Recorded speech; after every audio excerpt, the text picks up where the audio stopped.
হঠাৎ করে ওই দিন যে আমার কি হয়েছিল আমি নিজেও জানি না। কিভাবে আমি এত ঝাল খেয়ে ফেলেছিলাম আমি সেটাও জানি না। আসসালামু আলাইকুম, কেমন আছেন সবাই? আশা করছি আল্লাহর রহমতে সবাই সুস্থ আছেন, ভালো আছেন। আমিও আলহামদুলিল্লাহ বেশ ভালো আছি। তো এখন ভয়েসটা দিচ্ছি, পান্তাটা আমি বেশ কয়েকটা দিন আগে খেয়েছিলাম, তো ভিডিওটা ছিল, এখন আমি ভয়েসটা দিচ্ছি। তো এই ভয়েসটা পরে দেওয়া যে কি কষ্টের ব্যাপার, কারণ আমার এক্ষুনি আবার ঠিক এইভাবে করেই পান্তা ভাত খেতে ইচ্ছে করছে। আমি মোটা চালের পান্তা ভাত মানে আমি গ্রাম থেকে কিছু চাল নিয়ে আসি, যেটা দিয়ে আমি খিচুড়ি, পান্তা মানে ল্যাটকা খিচুড়ি বিশেষ করে এগুলো খাওয়ার জন্য কিন্তু আমি গ্রাম থেকে চাল নিয়ে আসি। মোটা চালেরটাই কিন্তু বেশি ভালো লাগে চিকন চালের থেকে।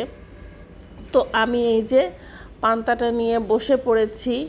আর আমি ডিম ভাজি দিয়ে কখনোই পান্তা আমার খাওয়া হয় না এর আগে। আমি বেশিরভাগ বরিশালের মানুষকে দেখেছি, তো আমার কাছে মনে হতো কেমন না কেমন যেন লাগবে, কিন্তু আসলেই অমৃত একটা খাবার।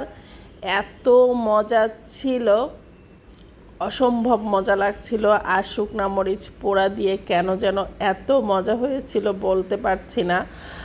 আর সবচেয়ে বড় বিষয় হচ্ছে আমি যে আলু ভর্তাটা খাই, এই আলু ভর্তাটা হচ্ছে ছোট ছোট যে আলু, সেই আলুটা আমি প্রেসার কুকারে সেদ্ধ করে নেই, একদম সফট হয়ে যায়।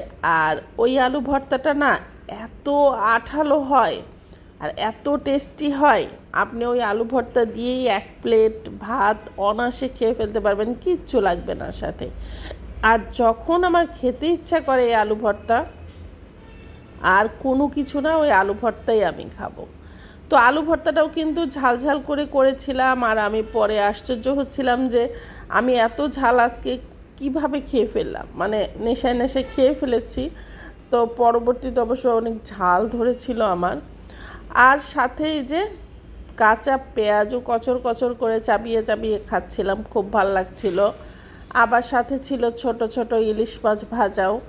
আসলে ছোটোবেলায় আমি তেমন একটা পান্তা ভাত আমার খাওয়া হয়ে ওঠেনি, কারণ আমার মা খেতে দিত না পান্তা ভাত, পান্তা রাখতোই না আমাদের বাসায়।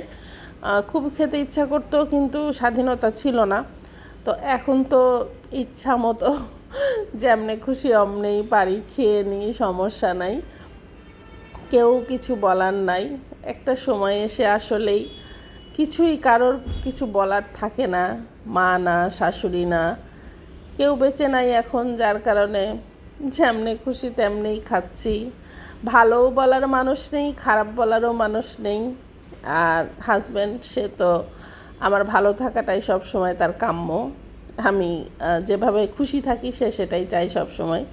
তো যাই হোক, সব মিলায়ে কিন্তু পান্তা ভাতটা অমৃত ছিল। তো খুব মজা করে খেয়ে নিলাম। সবাই ভালো থাকবেন, সুস্থ থাকবেন। আর ভিডিও দেখার শুরুতেই একটা লাইক দিয়ে দেখা শুরু করবেন। আল্লাহ হাফেজ।